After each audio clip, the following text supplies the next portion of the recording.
Welcome, dear listeners, to a journey that will carry you back through the mists of time, to a land where the very first stories of gods and heroes were born. Tonight, as you settle into comfort and let the world around you fade away, I invite you to walk with me through the ancient realm of Mesopotamia, the land between two rivers, where civilization itself first took root and flourished. Close your eyes and imagine, if you will, a world over 5,000 years ago. The sun beats down upon golden plains, and two mighty rivers, the Tigris and the Euphrates, wind their way through fertile valleys like serpents of life itself.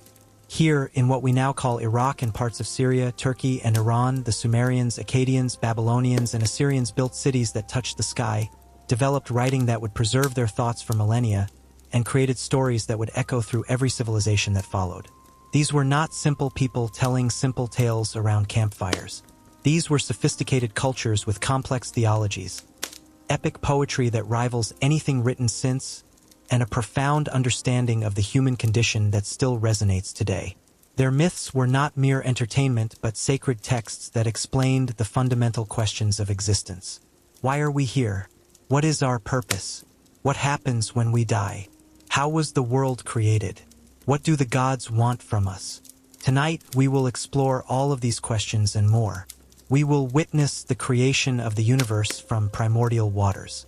We will meet gods of tremendous power and startlingly human emotions. We will walk alongside the hero Gilgamesh as he seeks immortality. We will descend with the goddess Inanna into the land of the dead. We will survive a flood that destroys the world. And through it all, we will discover that these ancient people, separated from us by thousands of years and tremendous cultural distance, were asking the same questions we still ask today. So let yourself relax completely. Let the tensions of your day drain away like water flowing down those ancient rivers. Your journey through the oldest stories known to humanity is about to begin, and I promise you, by the time we reach our destination, you will see the world, and perhaps yourself, in a new light. Before there was earth or sky, before there was light or darkness, before there was anything that we might recognize as existence itself, there was water. Not the water we know, flowing in rivers or falling as rain, but primordial water, the fundamental substance from which all things would eventually emerge. This is where our story truly begins, in the time before time, when the universe held its breath before the first act of creation. The ancient Mesopotamians preserved this creation story in a text called the Enuma Elish, which means "when on high" in Akkadian, named for the first words of the poem. This magnificent work, written on 7 clay tablets in cuneiform script, was recited annually during the Babylonian New Year festival, reminding the people of how their world came to be and reaffirming the order of the cosmos. In the beginning, there were two primordial beings, neither fully God nor fully force of nature, but something in between. Apsu was the personification of fresh water, the male principle, the static and unchanging depths. Tiamat was salt water, the female principle, the ocean's chaos and creative potential. These two existed in a state of mingled unity, their waters mixing together in an undifferentiated mass.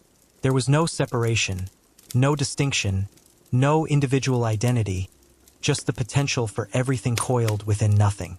For an incomprehensible length of time, Apsu and Tiamat existed in this state, neither fully conscious nor entirely dormant. But as their waters continued to mingle, something remarkable happened. Within their primordial mixture, new beings began to form. These were the first gods, born from the union of fresh water and salt water, order and chaos, male and female. First came Lamu and Lahamu, perhaps representing silt deposited where fresh water meets salt. Then came Anshar and Kishar, whose names suggest the horizon, the circular boundary where sky meets earth. These younger gods were different from their progenitors. They had consciousness, personality, desire. They moved and spoke and made noise. And this noise began to disturb Apsu, who desired nothing more than the eternal stillness that had existed before. Imagine trying to sleep while children play loudly in the next room, and you will understand Apsu's frustration, though on a cosmic scale. Apsu complained to Tiamat about these younger gods. Their clamor disturbed his rest. He could find no peace day or night. Something had to be done. He proposed a terrible solution. They should destroy the younger gods, eliminate this disturbance, and return to the primordial silence they had once enjoyed. But Tiamat, despite being the embodiment of chaos, was also a mother. She rejected this plan.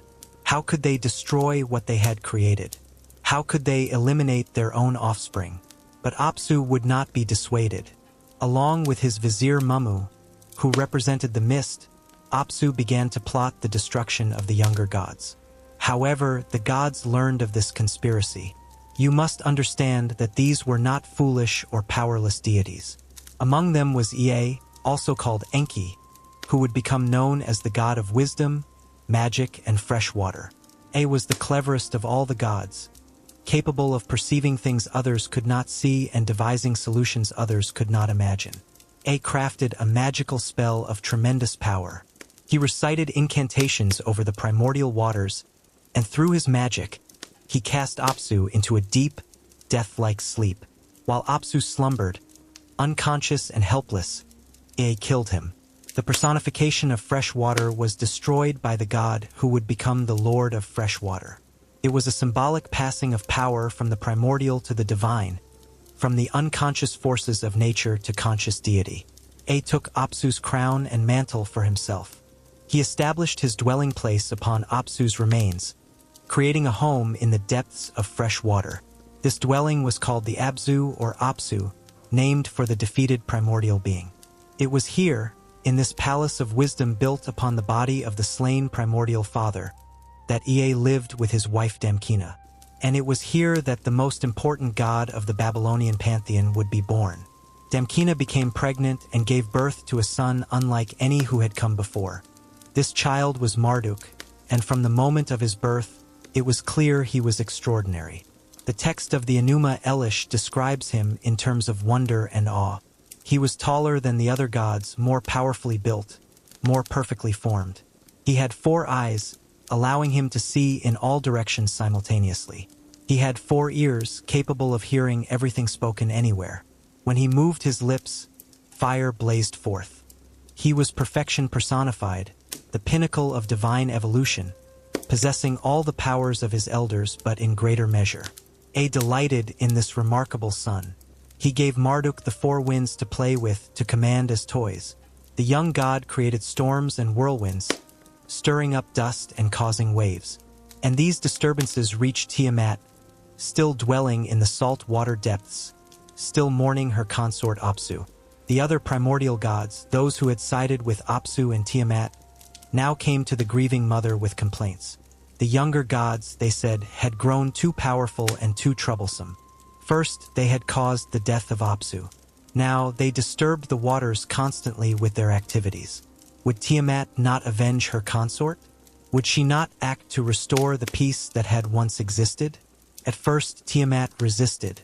She had refused to harm the younger gods when Apsu proposed it, and her maternal instinct still held. But the whispers continued, growing more insistent. Finally, grief and rage overwhelmed maternal love. Tiamat transformed from a mother into an avenger, from the creative chaos that gives birth to the destructive chaos that unmakes. Tiamat began to prepare for war against the younger gods. She created an army of monsters unlike anything that had existed before. She made serpents with sharp teeth and venom for blood. She made dragons with relentless ferocity. She created the Lahamu demons, giant storms, rabid dogs, scorpion men, fishmen, and bullmen.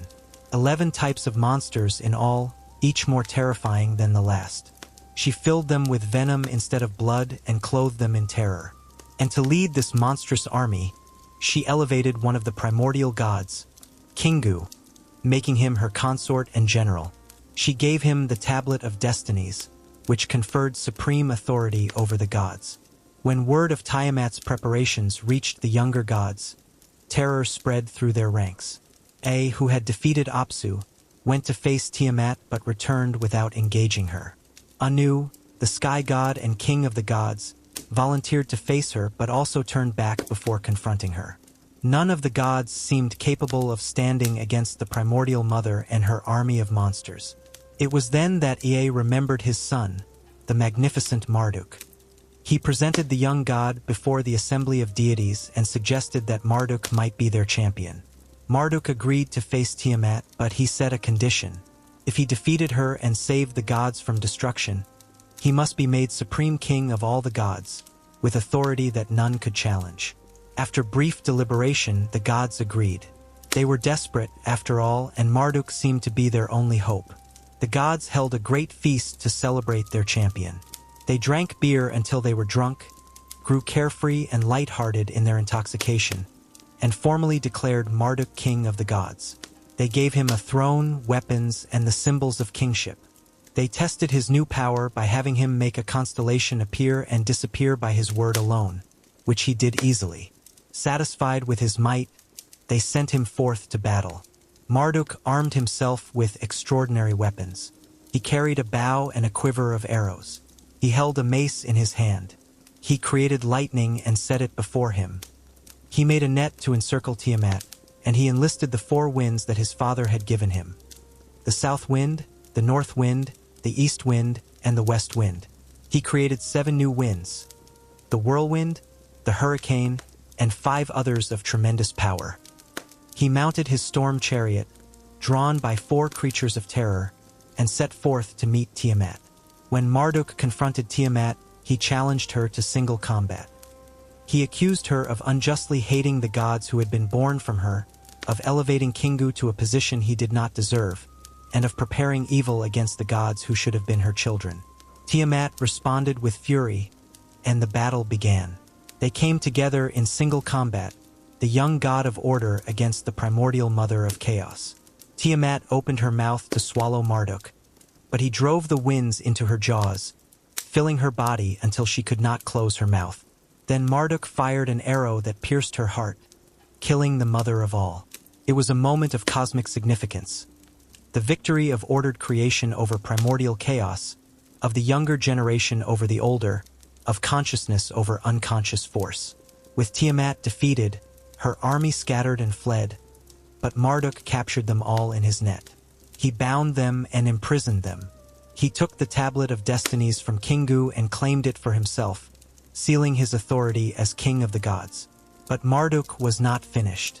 He had won the battle, but now he would perform an act of creation that would reshape reality itself.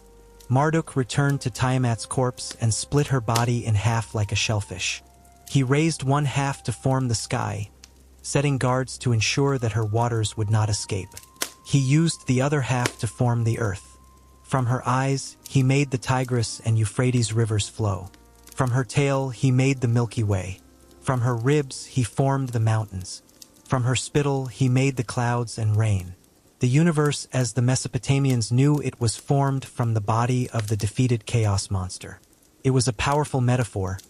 Creation comes from the ordering of chaos, from the imposition of structure on the formless.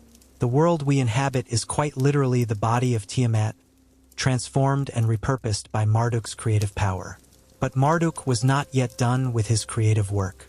He established the stations of the great gods in the sky, creating the stars and constellations. He set the moon to mark the passage of time, waxing and waning to measure the months. He appointed the sun to govern the day. He organized the cosmos into a rational, predictable system where everything had its place and purpose. Yet something was still missing.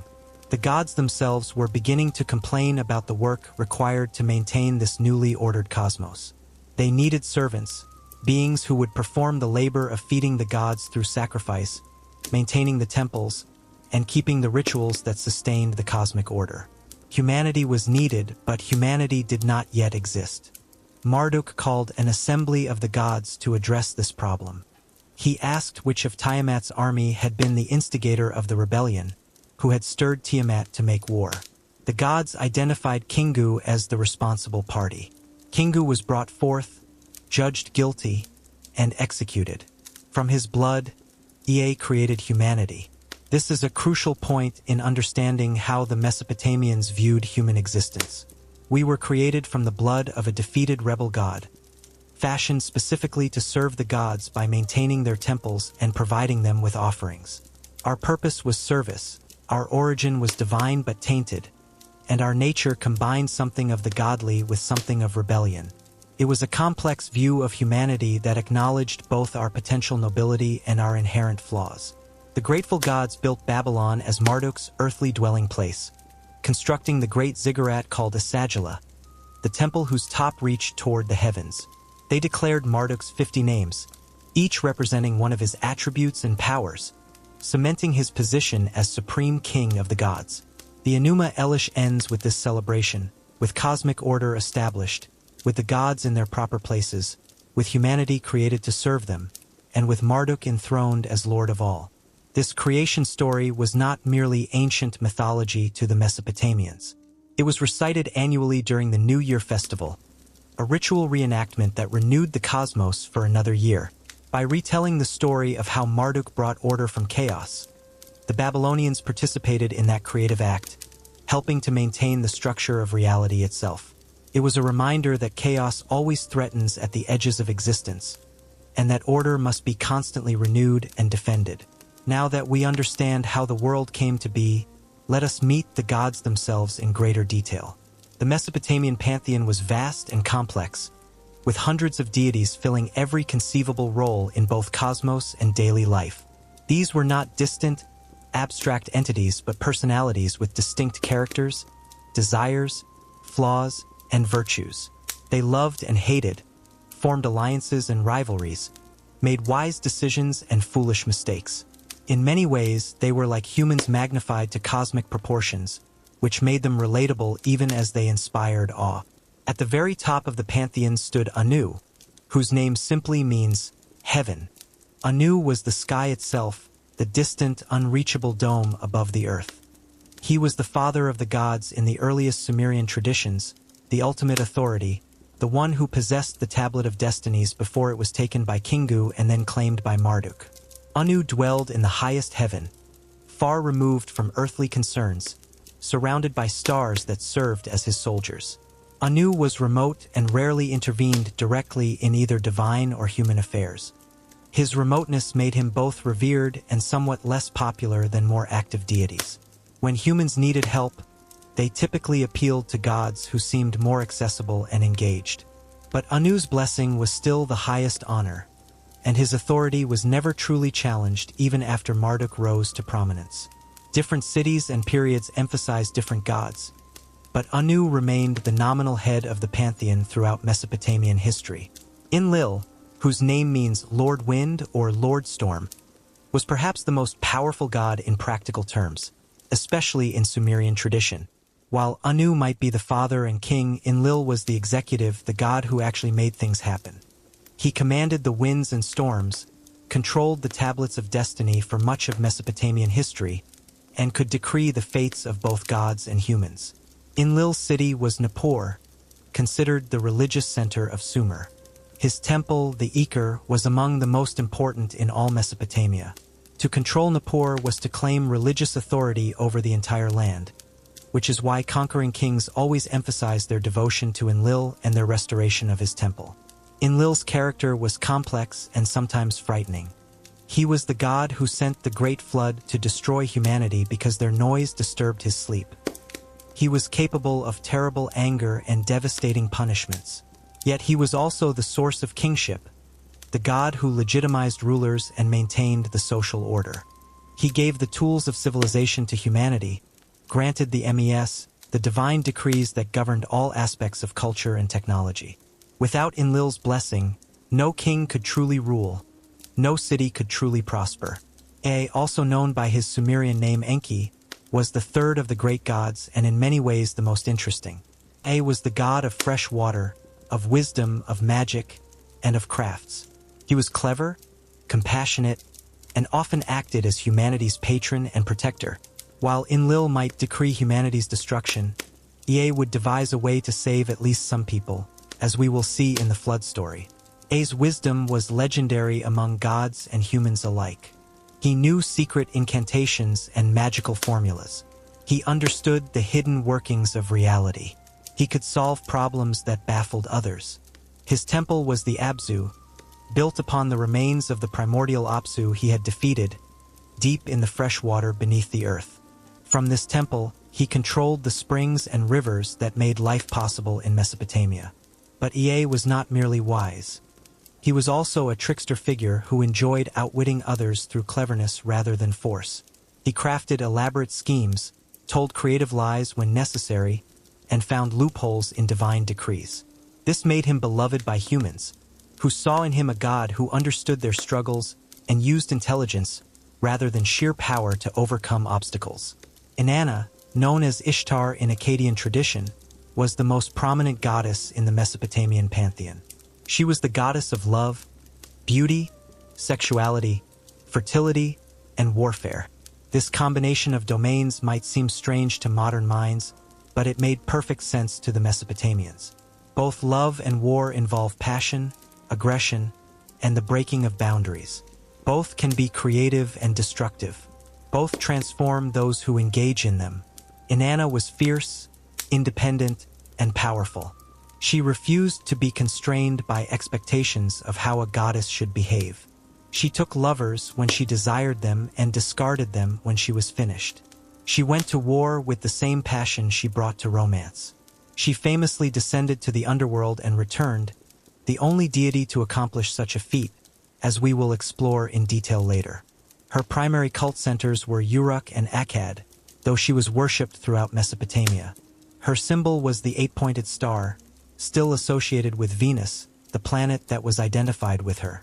She was called the Queen of Heaven, and her power was such that even the greatest gods treated her with respect and caution.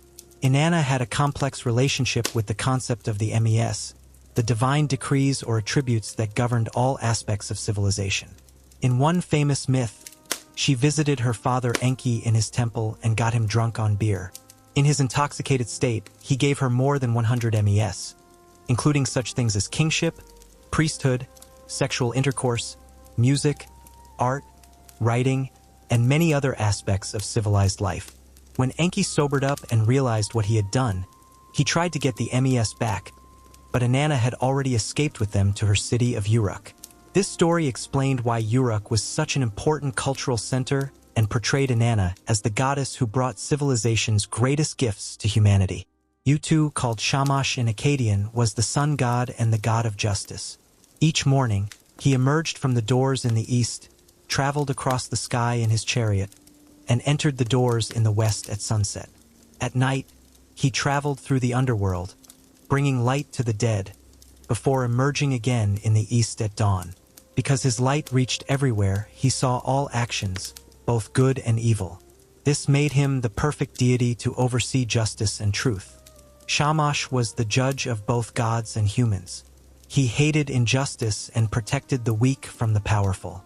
Kings would invoke Shamash when proclaiming laws, asking him to witness their justice.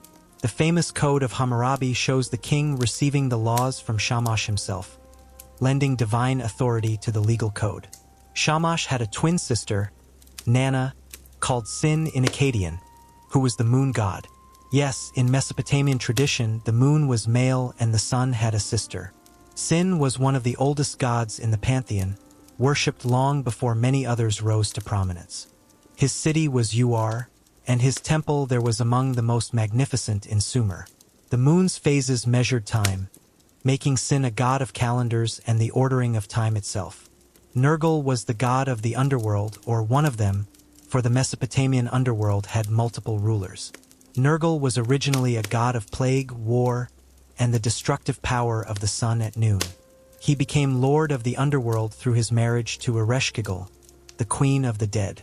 His was a fearsome domain, ruling over the land from which no one returned, the place of darkness and dust. Ereshkigal herself was one of the most interesting goddesses in the pantheon. She was Inanna's older sister, but where Inanna was associated with life, love, and light, Ereshkigal ruled death, endings, and darkness. She had not chosen to be queen of the underworld. She had been abducted there in primordial times and could never leave. This made her bitter and jealous of the gods who could walk freely in the upper world. Her power in her own realm was absolute, and even the great gods feared to enter her domain. Nabu was the god of writing, wisdom, and scribes. He was Marduk's son and held tremendous importance in Babylonian tradition.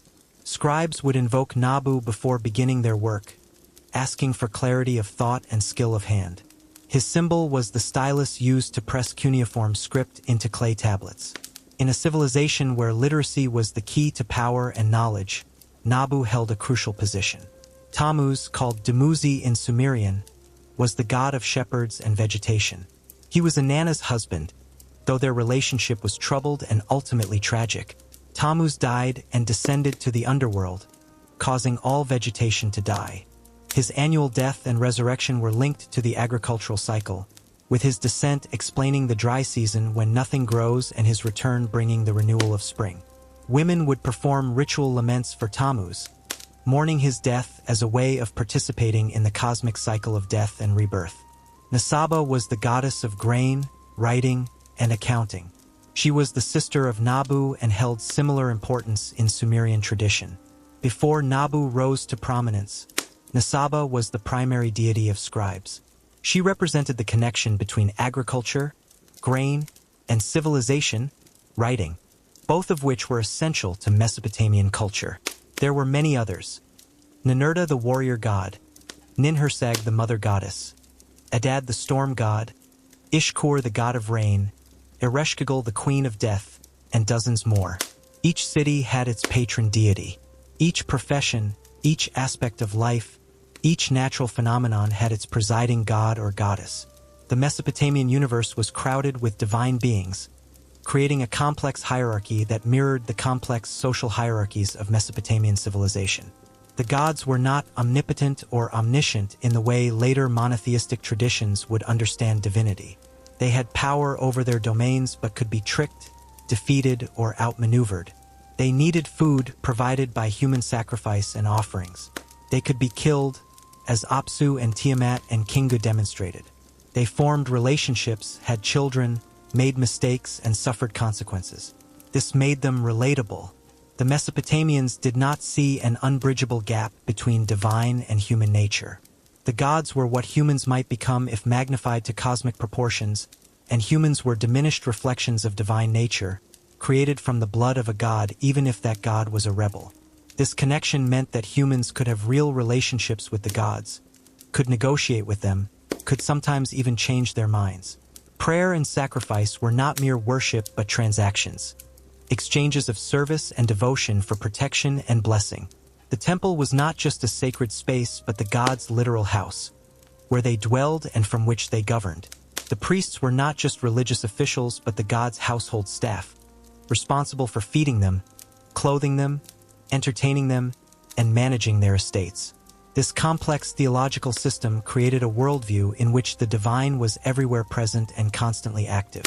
Every aspect of existence had its divine dimension. Nothing happened by chance. Everything was the result of divine action or divine permission. When crops failed, it meant a god was displeased. When a king won a battle, it meant the gods supported his rule. When a person fell ill, it might be punishment for some offense against a deity, or it might be a demon acting with divine permission, or it might be the action of a god with a grudge. The Mesopotamians spent considerable effort trying to understand divine will. They developed elaborate divination systems, reading omens in everything from the livers of sacrificed sheep to the movements of stars to the patterns of oil on water. They believed that the gods communicated constantly through signs and portents if only humans were wise enough to read them correctly.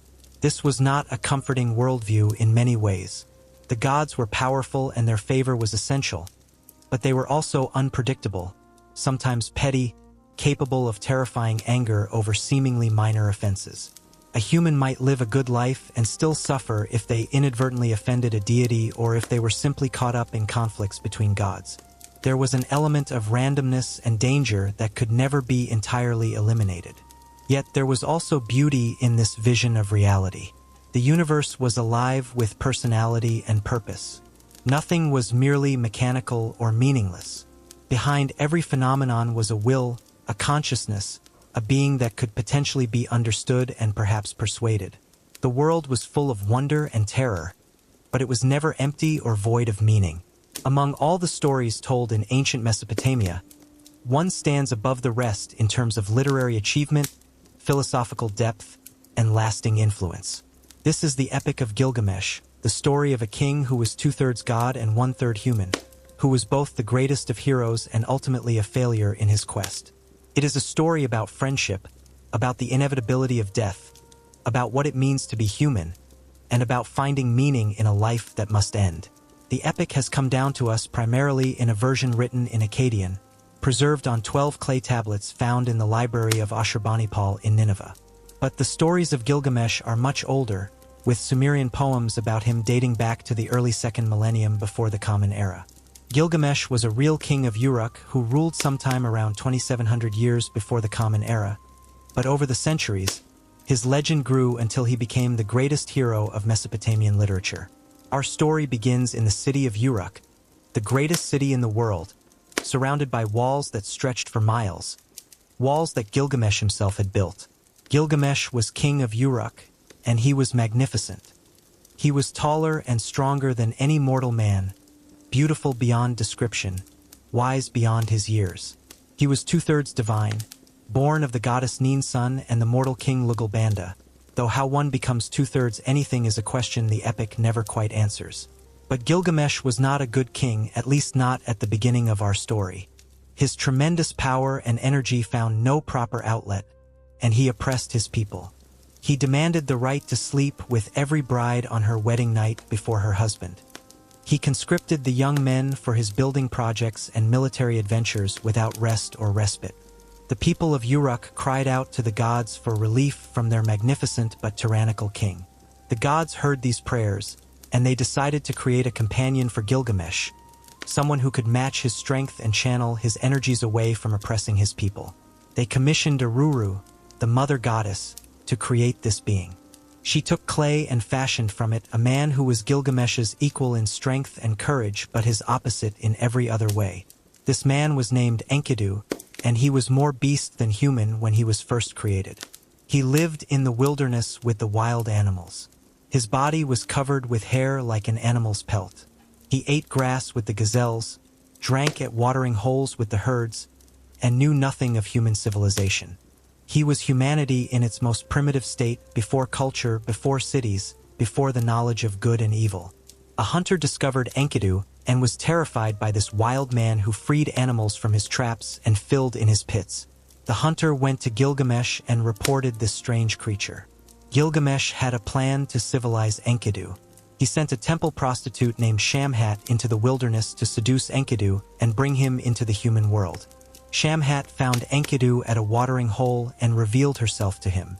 Enkidu, who had never seen a human woman, was captivated. They made love for 6 days and 7 nights. When they were finished, Enkidu tried to return to his animal companions, but they fled from him. He had changed. He had crossed a boundary. His time in the wilderness was over. He was no longer beast but not yet fully human, caught between two worlds. Shamhat clothed Enkidu and taught him to eat bread and drink beer instead of grass and water. She taught him human language and told him about civilization and the great city of Uruk and its king Gilgamesh. When Enkidu heard how Gilgamesh oppressed the people, particularly his habit of claiming every bride, he was filled with anger. This wild man who knew nothing of civilization immediately recognized injustice when he heard of it. Enkidu traveled to Uruk with Shamhat, and he arrived just as Gilgamesh was about to exercise his royal prerogative with another bride. Enkidu stood in the doorway and blocked Gilgamesh's path. The two strongest beings in the world faced each other, and they fought. The epic describes their battle in vivid terms. They grappled like bulls. They shattered doorframes. They made walls shake. They fought through the streets of Uruk, neither able to overcome the other, perfectly matched in strength and will. Finally, Gilgamesh threw Enkidu, but instead of continuing the fight, something remarkable happened. Gilgamesh's anger vanished. He recognized in Enkidu not an enemy but the companion he had been seeking without knowing it. The two embraced, and from that moment, they were closer than brothers. With Enkidu as his companion, Gilgamesh's character began to change. He no longer oppressed his people but turned his energy outward, seeking adventure and glory. He proposed that he and Enkidu journey to the cedar forest, defeat its guardian Humbaba, and cut down the sacred cedars. This was a bold, perhaps reckless plan. The cedar forest was sacred to the god Enlil, and Humbaba was a terrible monster appointed by Enlil to protect it. Enkidu had seen Humbaba during his time in the wilderness and tried to dissuade Gilgamesh from this adventure. Humbaba's face was a coiled intestine, his mouth was fire, his breath was death. His roar was the floodstorm, his voice was the storm itself. To face him was to face certain death. But Gilgamesh would not be dissuaded. He pointed out that all men must die eventually. Better to die seeking glory than to waste away from old age. If they did nothing, they would be forgotten. But if they defeated Humbaba, their names would live forever. This is a crucial moment in understanding Gilgamesh's character and the theme of the entire epic. Gilgamesh knows he will die, even though he is two-thirds divine. This knowledge haunts him. His response is to seek immortality through fame, through deeds so great that people will speak of them forever. He does not yet understand that this is a false immortality, that fame is not the same as life, but his journey will teach him this lesson. The two friends prepared for their journey. They commissioned weapons from the smiths of Uruk. Gilgamesh's mother, the goddess Nin's son, performed rituals and adopted Enkidu as her son, making him Gilgamesh's brother in the sight of the gods. The elders of Uruk gave them advice and blessings. Then they set out for the cedar forest. The journey took them over mountains and through difficult terrain. Gilgamesh had troubling dreams along the way, but Enkidu interpreted each one favorably, even when they seemed to portend disaster. Finally, they reached the cedar forest and beheld its magnificence. The cedars reached to the sky. The forest was beautiful beyond description, peaceful and sacred. But they had come to cut down these trees and kill their guardian. They began to chop at the cedars, and the sound brought Humbaba rushing to defend his domain. The monster was as terrible as Enkidu had warned, but Gilgamesh called upon the sun god Shamash, who sent 13 winds to aid the heroes. These winds battered Humbaba from all directions, leaving him helpless before Gilgamesh's sword. Humbaba begged for mercy, promising to serve Gilgamesh, offering him all the cedars if only his life was spared. Gilgamesh was inclined to accept, but Enkidu urged him to finish what they had started. If they let Humbaba live, he would bring Enlil's wrath upon them. Better to kill him and face the consequences of that. Gilgamesh listened to his friend, and together they struck Humbaba down. They cut down the tallest cedar to make a massive gate for Enlil's temple, thinking this gift might appease the god. But Enlil was not appeased. He was furious that his appointed guardian had been killed and his sacred forest desecrated. He took the 7 auras, the mystical powers of Humbaba, and distributed them among other fearsome beings. One of the hero's great victories had earned them divine enmity. When Gilgamesh returned to Uruk victorious, he cleaned himself and put on his finest robes and crown. He was so magnificent in his glory that the goddess Inanna herself desired him. She appeared to Gilgamesh and proposed marriage, offering him gifts and promising him every luxury if he would become her consort. But Gilgamesh refused her, and he did so in the most insulting way possible. He catalogued all of Inanna's previous lovers and their tragic fates. Tammuz, her husband, she had ordained to lament every year. The bird she loved, she had broken its wing. The shepherd she had loved, she had turned into a wolf. The gardener she had loved, she had turned into a frog. Why would Gilgamesh fare any better? He would just be another discarded lover, destroyed for Inanna's amusement. Inanna was enraged by this rejection and insult. She went to her father Anu and demanded that he give her the bull of heaven to destroy Gilgamesh and Uruk. Anu was reluctant, warning that unleashing the bull of heaven would bring 7 years of famine. But Inanna threatened to smash open the gates of the underworld and release all the dead if he did not comply.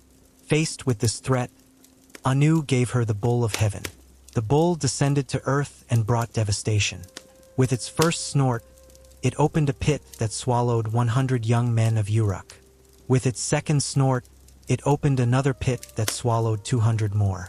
With its third snort, it opened a pit that Enkidu fell into, up to his waist. But Enkidu grabbed the bull by its horns and called to Gilgamesh. Together, the two friends attacked the bull from front and rear. Enkidu seized it by its tail, and Gilgamesh, like a butcher, drove his sword into its neck and killed it. Inanna appeared on the walls of Uruk and began to wail in grief for the bull of heaven. Enkidu, still caught up in battle rage, tore off the bull's right thigh and threw it at her, shouting that if he could reach her, he would do the same to her. It was a moment of tremendous hubris, a mortal not merely defying a goddess but threatening her with physical violence. The heroes celebrated their victory, parading through Uruk while the people cheered. They had defeated every enemy they faced. They had killed the guardian of the cedar forest and the bull of heaven. They were the greatest warriors in the world, and it seemed nothing could stand against them. But that night Enkidu had a dream. In it, he saw the gods in assembly, discussing what punishment should befall those who killed Humbaba and the bull of heaven. Anu said that one of the two heroes must die. Enlil insisted it should be Enkidu, since he was the one who urged Gilgamesh to kill Humbaba. Shamash spoke in their defense, saying they killed Humbaba at his urging, but the other gods overruled him. The decision was made. Enkidu would die. When Enkidu awoke and told Gilgamesh this dream, he began to waste away. He fell sick with a disease that weakened him day by day. In his illness, he cursed everyone who had brought him from the wilderness to this fate. He cursed the hunter who discovered him, the door he had helped make from the cedar of the forest, and Shamhat the prostitute who civilized him. If he had remained a wild man, he would not be dying now. But Shamash spoke from heaven and reminded Enkidu of all the good things he had experienced because Shamhat brought him to civilization. He had worn fine clothes, eaten fine food, drunk fine beer. He had befriended Gilgamesh, the greatest of men. He had experienced glory and honor. He had known friendship and love. Was all of this worth nothing? Enkidu reconsidered and blessed Shamhat instead of cursing her, wishing her every good fortune. Enkidu grew weaker each day. He had another dream in which he descended to the underworld and saw the House of Dust, the place where all the dead go, where they wear feathers like birds and eat dust and clay, where light is never seen and where the Queen Ereshkigal rules in grim majesty. It was a terrible vision of death as an ending with no hope, no joy, nothing but eternal dusty gloom. For 12 days, Enkidu lay dying while Gilgamesh sat beside him in grief. On the 13th day, Enkidu died. Gilgamesh refused to believe it at first. He covered his friend's face like a bride. He paced back and forth like a lioness whose cubs have been taken. He tore his hair and ripped his fine clothes. He wept and wailed and would not be comforted. For 7 days and 7 nights, Gilgamesh refused to let Enkidu be buried, until finally a worm fell from the corpse's nose. Only then did he accept that his friend was truly dead and would not return. He ordered a magnificent statue made in Enkidu's honor. He commanded funeral rites of unparalleled splendor. He gave gifts to the gods of the underworld on Enkidu's behalf, hoping to ease his friend's journey to that dusty realm. But no amount of ritual could fill the void Enkidu's death left in Gilgamesh's heart.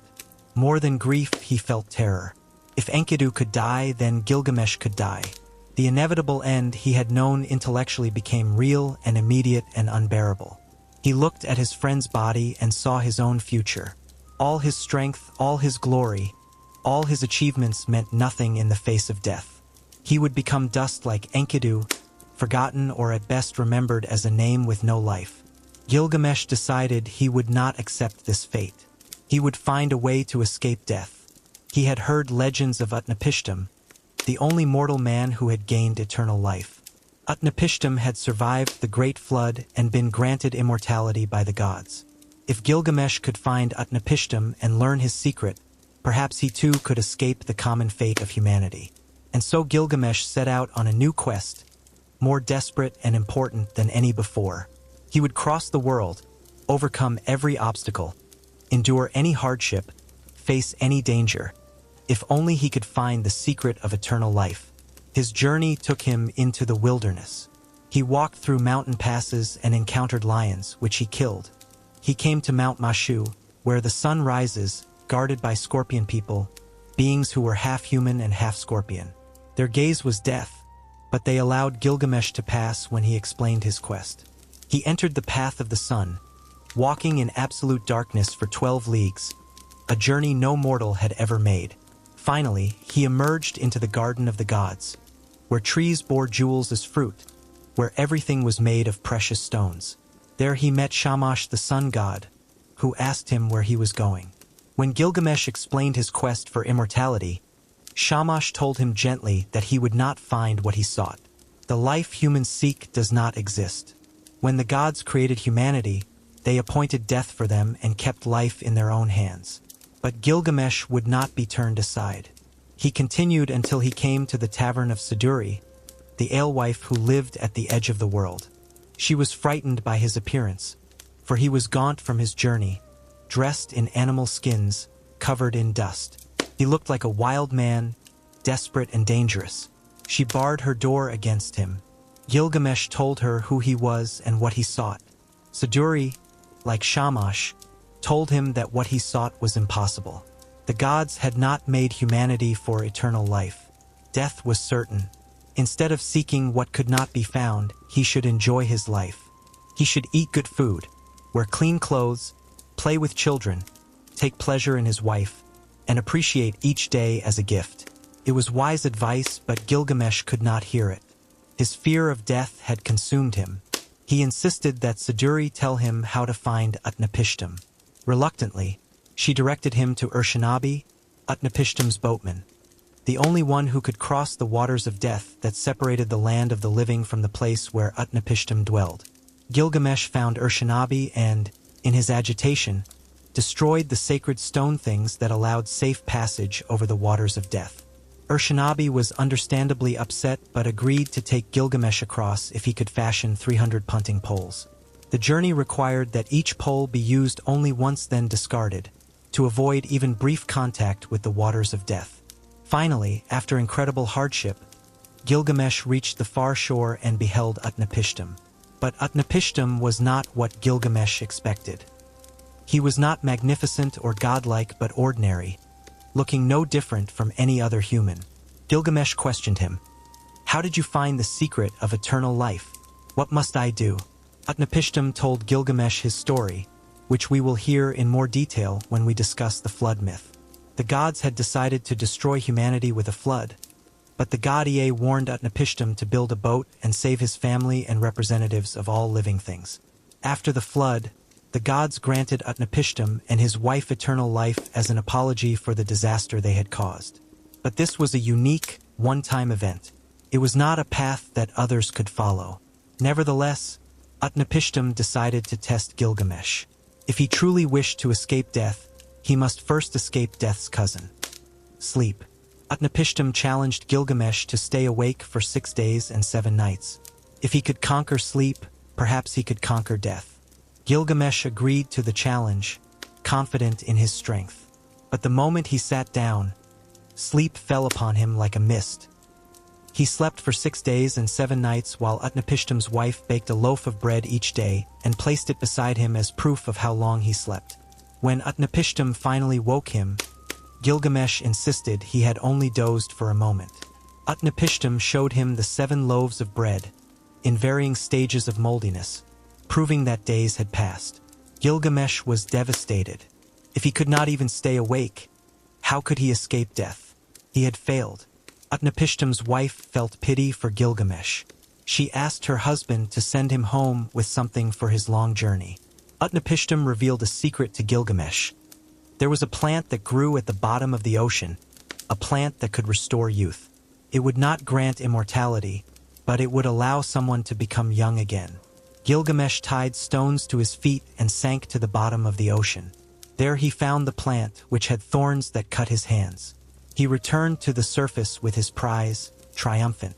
He would take it back to Uruk and test it on an old man first. If it worked, he would use it on himself. He would not live forever, but he could become young again and again, renewing himself indefinitely. But on the journey home, Gilgamesh stopped at a pool to bathe. While he was in the water, a snake smelled the plant's fragrance, emerged from the water, and ate it. Immediately, the snake shed its skin and became young again, slithering away renewed. Gilgamesh could only watch in despair as his last hope of escaping death vanished before his eyes. This is why snakes shed their skins and seem to be reborn, the Mesopotamians believed. They gained the gift that Gilgamesh sought but could not keep. Gilgamesh sat down and wept. All his efforts had been for nothing. He could not stay awake. He could not keep the plant of youth. He would die like every human before him. He had traveled to the ends of the earth and beyond, faced every danger, overcome every obstacle, and still he had failed. Urshanabi said nothing. The two of them journeyed back to Uruk in silence. When they arrived and saw the walls of the city rising before them, Gilgamesh spoke. He told Urshanabi to climb the walls and see how magnificently they were built. He described the city's layout, its temples, its gardens, its buildings. This was what he had created, what would endure after his death. The epic ends with Gilgamesh accepting mortality. He does not find immortality in living forever, but in what he builds, in the city he leaves behind, in the stories that will be told about him. It is a bittersweet ending. He does not get what he wanted, but he gains something perhaps more valuable: acceptance of reality and an understanding that meaning can exist even in a finite life. The Epic of Gilgamesh is fundamentally about the human condition. We are aware of our mortality in a way that animals are not. This awareness can drive us to desperate quests, to denial, to various attempts to escape or overcome death. But the epic suggests that these quests are ultimately futile. Death cannot be escaped. Sleep cannot be conquered. The plant of youth cannot be kept. What matters is how we live with this knowledge, what we create and build, how we love and befriend, what legacy we leave. It is a surprisingly modern message from a 4,000-year-old story, which perhaps explains why the Epic of Gilgamesh still resonates with readers today. We still fear death. We still seek ways to extend our lives, or at least our influence beyond death. We still struggle to find meaning in existence that must end. The Mesopotamians, speaking across millennia, tell us that this struggle is ancient and universal, and that acceptance rather than denial is the path to wisdom. While the Epic of Gilgamesh explored mortality from a male perspective, another great Mesopotamian myth examined death and transformation through the experience of the goddess Inanna. This is the story of her descent to the underworld, her death, and her resurrection. It is a tale of ambition, sisterhood, sacrifice, and the cycles of death and renewal that govern existence. Inanna, the Queen of Heaven, was the most powerful goddess in the Mesopotamian pantheon. She was the goddess of love, beauty, fertility, and war. She owned the Mes, the divine decrees that govern civilization. She was loved by gods and humans alike. She had everything one could possibly desire. Yet she set her ear toward the great below, toward the underworld ruled by her sister Ereshkigal. Why did Inanna decide to descend to the land of no return? The text gives us different explanations. Perhaps she wanted to expand her dominion, to rule both heaven and the underworld. Perhaps she wanted to witness the funeral rites of Gugalanna, the bull of heaven, who was Ereshkigal's husband and whom Gilgamesh and Enkidu had killed. Perhaps she went out of curiosity or a desire to comfort her sister. Or perhaps she went because something in her nature demanded it, because she alone of all the gods was bold enough and curious enough to face what lay beyond death. Before descending, Inanna prepared carefully. She adorned herself with all the symbols of her power. She put on her crown, the shigura. She wore jeweled necklaces and a breastplate. She clothed herself in a royal robe. She painted her eyes with kohl and adorned herself with a wig. She carried a measuring rod and line that symbolized her authority. She wore rings and a breastplate. Each item she wore represented one of her divine powers and attributes. Inanna instructed her faithful servant Ninshubur on what to do if she did not return. Ninshubur was to wait 3 days and 3 nights. If Inanna had not returned by then, she was to go to the temples of the great gods and plead for their help. She was to lament and tear her clothing and beat the drum in mourning. She was to go to Enlil first, then to Nanna, and finally to Enki if the others would not help. Then Inanna descended to the underworld. She approached the first gate and demanded entry. The gatekeeper asked who she was and why she had come. She identified herself as Inanna, Queen of Heaven, and said she had come to attend the funeral rites of Gugalanna. The gatekeeper went to his mistress Ereshkigal and reported Inanna's arrival. Ereshkigal was enraged when she heard her sister had come to the underworld. She slapped her thigh and bit her lip. We can understand her anger if we consider her position. Ereshkigal had been taken to the underworld in primordial times. She had not chosen to be queen of the dead. She could never leave, never see the upper world again, never experience the joys and pleasures that her sister Inanna enjoyed freely. Inanna had everything, and Ereshkigal had only the land of dust and darkness. Now Inanna dared to descend to her realm, perhaps to take even this from her. But Ereshkigal could not refuse entry to one who had come to the underworld. The dead must be admitted. She told the gatekeeper to open the 7 gates of the underworld for Inanna, but to follow the ancient rites. At each gate, remove one of Inanna's garments and symbols of power. Strip her of everything that makes her divine. Inanna entered the first gate, and the gatekeeper removed her crown.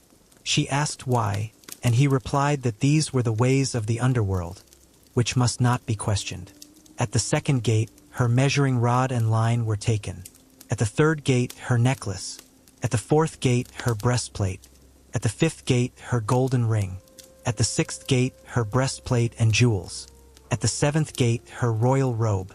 Naked and powerless, divested of everything that made her the queen of heaven, Inanna entered the throne room of Ereshkigal. She bowed low, approaching the throne. The 7 judges of the underworld, the Anunnaki, sat in judgment upon her. They fastened their eyes upon her, eyes of death. They spoke words of judgment against her, words of anger. Inanna was turned into a corpse, a piece of rotting meat, and hung upon a hook on the wall. 3 days and 3 nights passed. Inanna did not return. Ninshubur did exactly as Inanna had instructed. She went to Enlil and begged him to save Inanna from the underworld. But Enlil refused. Inanna had wanted to go to the underworld. She had gotten what she sought. He would not intervene.